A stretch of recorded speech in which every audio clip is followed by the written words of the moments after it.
बच्चों, आज मैं कक्षा 10 की सामाजिक विषय, इसमें जो भूगोल का पार्ट है, अध्याय 3 खनिज तथा ऊर्जा संसाधन, उसके बारे में आपको हम जानकारी देंगे। पाठ का नाम है खनिज तथा ऊर्जा संसाधन। अब देखते हैं हम कि खनिज क्या है। तो भूवैज्ञानिकों के अनुसार खनिज एक प्राकृतिक रूप से विद्यमान समरूप तत्व है जिसकी एक निश्चित आंतरिक संरचना है। अब इसको हम सरल भाषा में समझते हैं कि भूगर्भ से उत्खनन के द्वारा प्राप्त तत्वों या पदार्थों को हम खनिज कहते हैं। खनिज दो प्रकार के होते हैं। कितने प्रकार के होते हैं? 2 प्रकार के। एक खनिज कहते हैं धात्विक खनिज। धात्विक खनिज वे खनिज हैं जिनको एक सरल भाषा में कि जो विद्युत के चालक होते हैं, जिन पर बिजली का प्रवाह होता है, जिनको गला करके पीट करके जिनको हम एक इच्छित आकृति प्रदान कर सकते हैं। दूसरा है अधात्विक खनिज। अधात्विक खनिज वह है जो विद्युत को चालक होता है। इसको हम अपने मन चाही आकृति में नहीं ढाल सकते हैं, जैसे कोयला, अभ्रक इत्यादि। यानी इसे कूट पीस करके नहीं, काट करके तो मैं कर सकता हूँ, आप कर सकते हैं इसको काट करके अपनी इच्छित आकृति में, किंतु गला करके या अन्य प्रकार से इसको आप अपनी इच्छित आकृति में नहीं ढाल सकते हैं। अब आइए देखते हैं, ये तो हो गया आपका खनिज। इसके बाद हम देखते हैं ऊर्जा संसाधन क्या है। ऊर्जा संसाधन, ऊर्जा, सबसे पहले हम ऊर्जा देखते हैं। ऊर्जा क्या है? ऊर्जा का तात्पर्य है शक्ति। ऊर्जा का तात्पर्य है शक्ति। और ऊर्जा संसाधन वह संसाधन है जो मानव या पशु शक्ति के बदले हम प्रयोग करते हैं। जैसे उदाहरण के लिए लीजिए, पानी निकालने के लिए हम सबसे पहले रहट का प्रयोग करते थे, जिसमें जानवरों की आवश्यकता पड़ती थी। अब उसको हमने ऊर्जा के माध्यम से पंप सेट में बदल दिया, बिजली से पानी निकाल रहे हैं। तो ये हो गया, कोयले के इंजन से निकाल रहे हैं, डीजल से निकाल रहे हैं। तो ये हो गया ऊर्जा के संसाधन, यानी ऊर्जा संसाधन।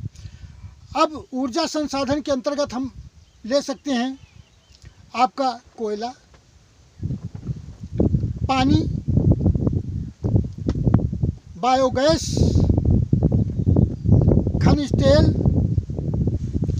इत्यादि। ये आपके हैं ऊर्जा संसाधन। ऊर्जा संसाधन, इसमें ज्वार भाटा है, परमाणु ऊर्जा है, ये सभी ऊर्जा संसाधन की श्रेणी में आते हैं। अब ऊर्जा संसाधन के अतिरिक्त अब आपको हम बता रहे हैं कि ये जो आपके खनिज हैं, खनिज क्या हैं, ये तो आपने जान लिया, लेकिन ये बनते कैसे हैं? तो देखिए, हमारी ये पृथ्वी जो है वो चट्टानों से बनी है। चट्टानें क्या हैं? चट्टानें जो हैं इनको हम शैल भी कहते हैं। तो चट्टानें पृथ्वी पर विद्यमान तत्वों की एक संरचना है।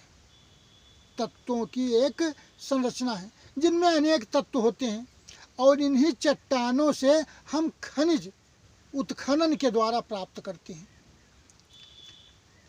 चट्टानें मुख्य रूप से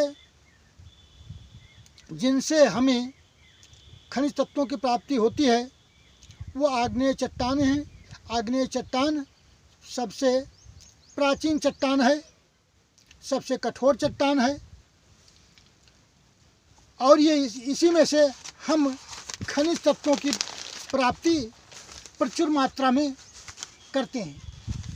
अब आइए देखते हैं खनिजों में से हम एक खनिज जिसके बारे में अधिकांशतः कक्षा 10 के छात्र छात्राओं को टिप्पणी लिखने के लिए आती है, उनके बारे में मैं आपको बता रहा हूँ। सबसे पहले अभ्रक। हमारा देश भारत अभ्रक उत्पादन में विश्व में प्रथम स्थान रखता है।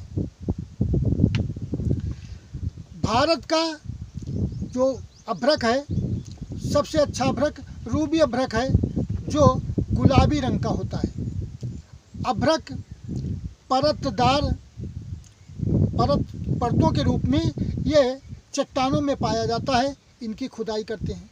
अब आप लोग पूछेंगे कि अभ्रक है क्या, तो चलिए इसका उपयोग क्या है, तो चलिए आपको बता दें कि आपके यहाँ जो बिजली का प्रेस होता है, नॉर्मल सबके यहाँ होता है, तो उसमें एक एलिमेंट लगता है। एलिमेंट के नीचे और ऊपर की तरफ आप देखते हैं तो ऊपर एक जला हुआ कागज़ का टुकड़ा रहता है, दफ्ती टाइप का। इसके बाद उसको जब नीचे पलट करके हम देखते हैं तो नीचे की तरफ सफ़ेद प्लास्टिक की पारदर्शी पन्नी लगी होती है।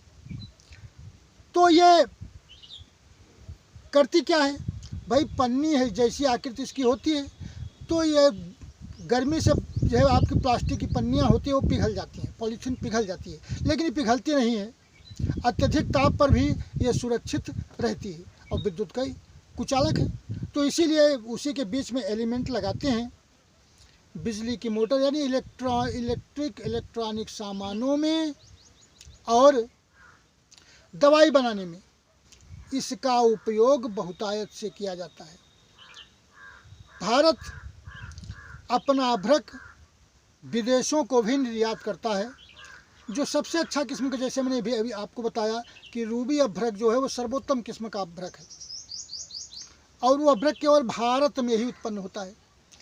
भारत में अभ्रक उत्पादन सबसे अधिक हजारीबाग, जो आपका झारखंड में पड़ता है, बिहार में पड़ता है, तो बिहार और झारखंड के अनेक ज़िलों में, इसमें गिरिडीह है, हजारीबाग है, यहाँ पर अभ्रक बहुतायत से पाया जाता है। अब जो दूसरी टिप्पणी लिखने के लिए आती है अभ्रक के अतिरिक्त लघु रूप में, वह है बॉक्साइट। बॉक्साइट क्या है, तो बॉक्साइट या जिसको हम एल्युमिनियम का बर्तन कहते हैं, तो एल्युमिनियम का निर्माण बॉक्साइट से ही होता है। इसका उपयोग धातुओं को और अधिक कठोर बनाने में किया जाता है। बॉक्साइट का उपयोग दवाइयों में भी होता है, वायुयान बनाने में होता है, रॉकेट बनाने में होता है और धातुओं को मजबूत और हल्का बनाने में किया जाता है। बॉक्साइट भी भारत में प्रचुर मात्रा में उत्पन्न होता है। तो आज हमने आपको बॉक्साइट, अभ्रक और ऊर्जा संसाधन, खनिज संसाधन के बारे में बताया। इसके बाद अगले पार्ट में हम आपको पाठ 4 के बारे में बताएंगे। पाठ 4 जो आपका है उसके बारे में हम आपको जानकारी देंगे।